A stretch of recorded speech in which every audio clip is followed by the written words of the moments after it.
Welcome. This is the Learning Labs session on how to get started with your master's dissertation. In this session, we'll cover 5 topics: research topics, research questions, the literature review, project planning and research design, and opportunities to learn more working with others. There's one section, research methods, that we won't cover in this video, but that we'll be covering obviously in the slides that are available on Moodle, as well as in our live talk. So let's dive in right away, and let's start with research topics. Some of you may have a lot of ideas where to go, but perhaps have not yet decided into which specific direction.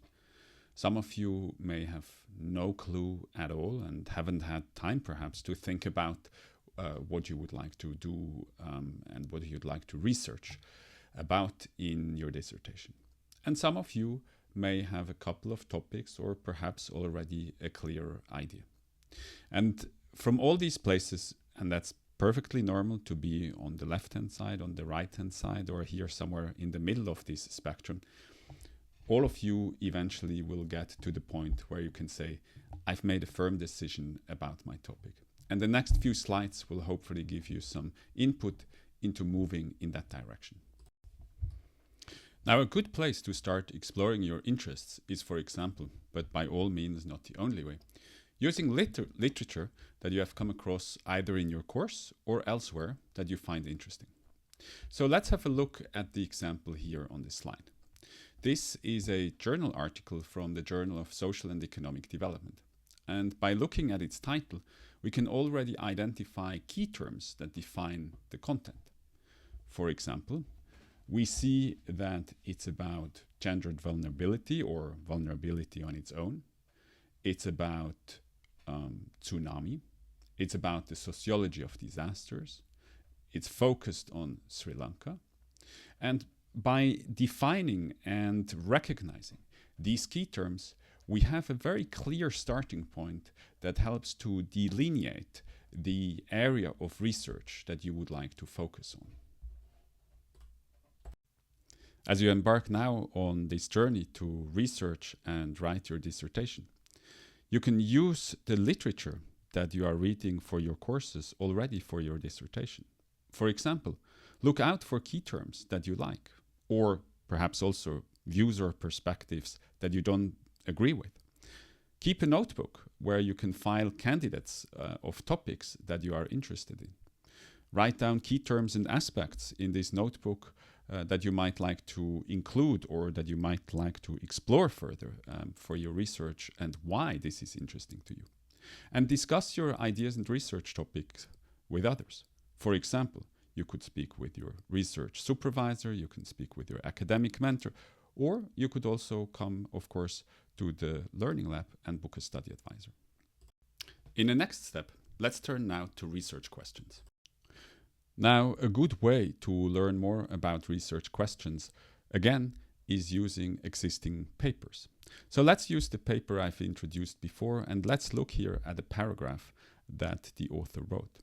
Specifically, the author writes, "Against this background, the present paper seeks to explore how social constructions of gender plays important role in determining the ways in which women of different social backgrounds are affected by and respond to the tsunami disaster." What is important here is that this is a sentence that ends with a full stop, not with a question mark, and yet it contains the research questions. If I re-articulate this sentence into questions, I would end up probably with the following 3 questions. How do social constructions of gender influence ways women are affected by a disaster? What role do social constructions of gender play in how women respond to disasters? And how does this differ across women of different social backgrounds? So when you read papers, you can actually often find the research questions hidden in normal sentences. And there are specific words, usually verbs, that indicate that a research question is coming. These words are, for example, examine, seek, assess, evaluate, question, measure, or explore. And as you can see in this example here, it is this paper seeks to explore. So this is a good way to learn more about research questions. Now, based on the previous slide, one thing that is warmly recommended is that whenever you read a paper or a book chapter or a book, that you ask yourself very early on and try to identify the research question. Doing so is a very useful and very sharp tool in your toolbox to clearly understand what the text is about and what the author intends to explore. Very often, as mentioned before, you will find that the research question per se is not articulated in a question, but rather in a statement with a full stop at the end. Then do the job for the author and re-articulate their statement into a research question. That will help you to better understand what the text is about. And once you understand what the author tries to do exactly in the research paper, ask yourself, would I ask a similar question, or would I ask a different question? What question would I ask in addition, and why would I do so? Now, in order to help you with your research, and specifically also with your research proposal and your research ideas and question, there's a vast range of support available from the Learning Lab. For example, there are workshops. For example, master's dissertation, write your research proposal, or diversify your thinking to get research ideas, and many more to come. Also, there is of course the Learning Lab Moodle, where you will find plenty of resources. And importantly, there are also the Learning Lab study advisors, with whom you can book always a one-to-one to discuss your research. As a next step, let's turn to the literature review. Again, we'll use the paper from before as an example, and we'll look here at a specific part from the literature review. In the first sentence on the slide, you see that the author writes, in recent years, substantive contributions of scholars, while acknowledging disaster as a social phenomena, focused on how the impact of the hazards is disproportionately felt amongst some people and groups in a particular society. She then goes further on to explore and explain the position, and in the last sentence she writes, however, to be precise, even though gender issues have been largely acknowledged in recent disaster research, a comprehensive understanding of the role of gender in causing vulnerability remains unclear. And that's the author's way of saying, we understand some things, but this particular point, namely the comprehensive understanding of role of gender, hasn't been yet sufficiently understood, and that's what I intend to address in this paper. Now, more broadly speaking, literature reviews are part of your everyday course readings. Whenever you touch a paper, there will very likely be a literature review.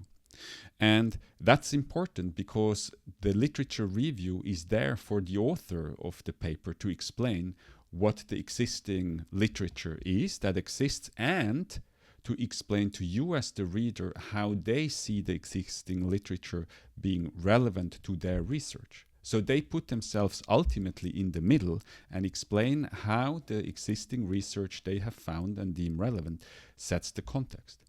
And that's what you will do for your dissertation as well.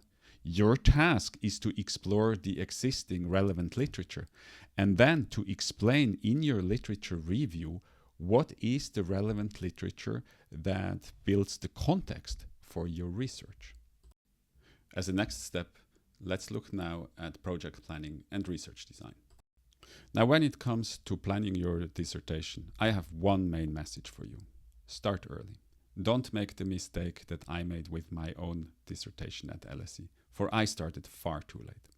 So get a big picture early and do the research that is required for you to understand what is a dissertation, what are the requirements, what does a good dissertation look like, and by when will you have to submit it. Also, make yourself familiar with the methods and data collection that you will have to do. Also, inquire about other dissertations that may have been previously published in your department, and always read others' research with a researcher's eye. And last but not least, ensure that you speak as early as possible with your research supervisor. This is a very important contact. Your research supervisor will be able to give you valuable guidance. and usually formal supervision ends at the end of spring term. And now let's come to the last chapter of this presentation, where we talk a little bit about the opportunities to learn more and work with others as you progress with your dissertation.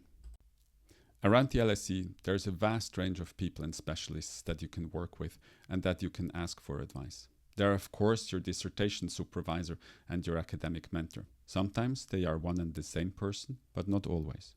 Also, each department has its specialist librarian. So if you are looking for deeply relevant literature or specific data, I warmly recommend you contact them. Here's an important point to note. Google Scholar is a good start to find literature and data, but it will never ever even remotely come close to the databases that LSE librarians can show you.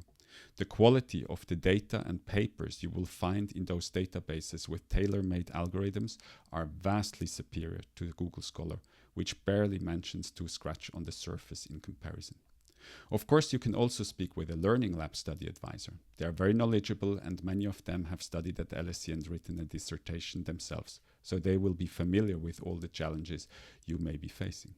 And then there are further specialists like the methods surgery, where you can receive expert advice on the selection of the appropriate method for your dissertation. The research ethics and data specialists that can advise on how to ensure your dissertation meets the relevant ethics criteria and your data is being safely and appropriately stored and managed. Further, there's the Digital Skills Lab, where you can learn all about different tools, software, and coding if that is important for the completion of your dissertation. And finally, you can of course always reach out to the Language Center, where you can draw upon support for all things related to academic English. So this was the Learning Lab's introduction on how to get started with your dissertation. Thank you for your attention, and we'll hope to see you soon again at the Learning Lab.